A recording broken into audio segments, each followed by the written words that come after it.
Hey everybody, it's Hawk here, and making a slight deviation because I'm going to stop talking about D&D for day number 3, and we're going to go into Deadlands. I might go back into Deadlands later because there's a whole mess of horrible, nasty critters that are in that game.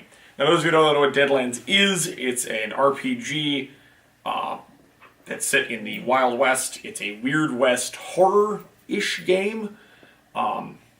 It's the beginnings of the apocalypse.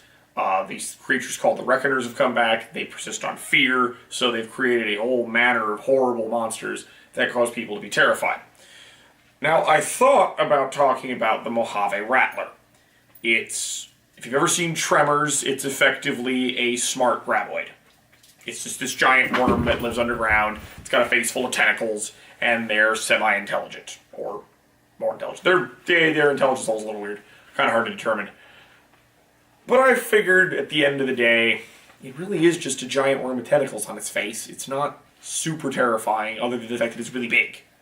So, I figured, what better way to talk about Deadlands, to introduce maybe new people to the entire game, than to talk about the Prairie Tick. The Prairie Tick is an insect its abdomen's about yay. It's got some front hooks. It's literally just a giant red tick about that big. Now, they live in underground warrens up in the high plains.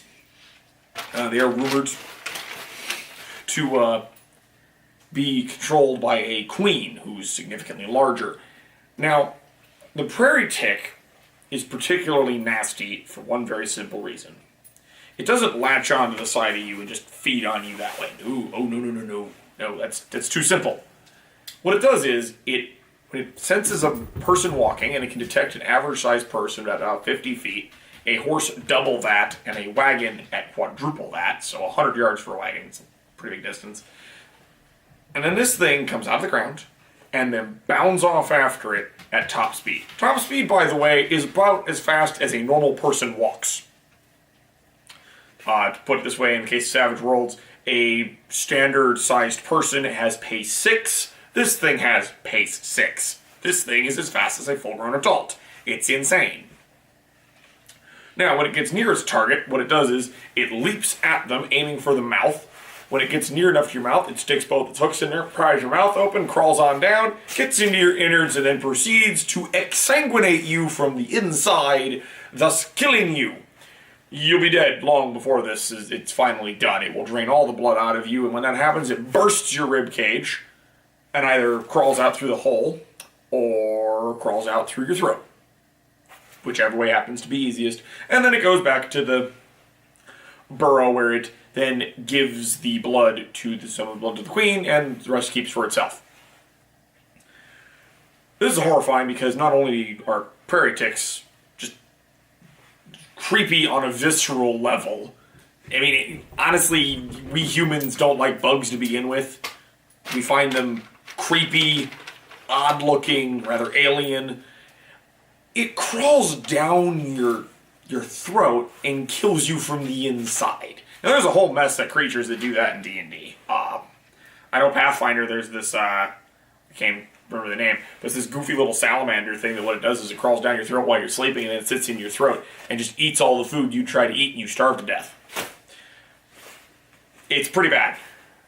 The prairie ticks get worse because it's not just the fact that the full-grown adults do this. You can have prairie tick in young swarm.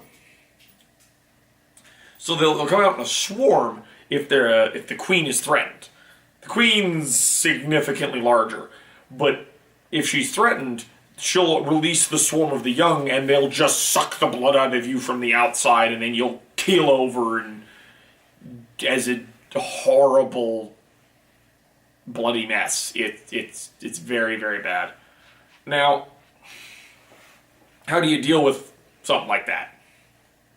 On the upside, there's nothing special you gotta do. You just shoot them. The problem is you're shooting something about...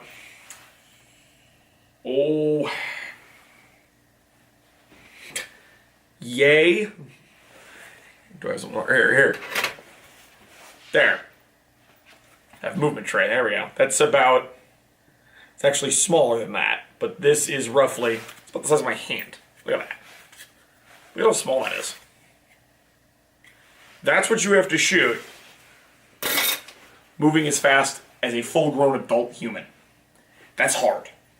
This is also why every character I play in Deadlands carries a shotgun. Every single one of them. I don't care what it is, I'm shooting it with a shotgun because it's probably going to work. Now you're probably going, well, it's Deadlands, it's a Western. You telling me that wouldn't fit in D&D? A nasty little tick that crawls down your throat? D&D's got stuff kind of like that. It's got mockery bugs, which are these horrific bugs that take on the appearance of people, possibly by sitting inside of their bodies. There's, I'm going off memory on that one, but I'm pretty sure it's what they do. There's all manner of other horrible, nasty bugs that do terrible, terrible things. Then there's just giant insects in general, and that's kind of a greater problem. Prairie ticks hit that visceral tone of just violating your bodily autonomy, and they kill you from the inside. It's a brutal, horrible, horrible way to die. And then they go make more of them, and they just keep propagating themselves in this fashion. They are specifically designed by the Reckoners to be fear-inducing. And this gets worse because they don't actually have to attack you. No, they don't have to go and hunt you down and then crawl on you that way. They can crawl in your mouth while you're sleeping. And then you don't know what's happened. Now they're just sucking out your blood from your guts. They're just sitting in your stomach. And you're not going to notice something that big in your stomach. Now you might wake up with a sore throat or something, but you're not going to know that. You're up in the high plains already. It's kind of dry out there. It might be cold. How do you know it's not just the weather doing it to you? Could be a prairie tick in your stomach. See, that'll breed paranoia into you. All kinds of paranoia. And that's Deadlands. That's why I like Deadlands. Deadlands is, they reward your paranoia. Because it's true. The things out there really do want to find you. They really, really do want to eat you. But the upside is prairie ticks die just like any other critter. Take out a gun, shoot it. Take out a flamethrower, burn it. Have the mad scientists pull out their freaking crazy Tesla cannon and shoot it with ungodly amounts of lightning. It'll totally work, and it's fantastic. It won't stop you from wanting to sleep with a pillow on your face. But that's really all there is to prairie ticks. They're a very simple, very straightforward critter, and all they want to do is suck your blood from the inside. But that's all that is for today. Remember to like, share, subscribe, leave a comment below, and ring the notification bell in case you're not getting notifications for my videos. As always, peace out.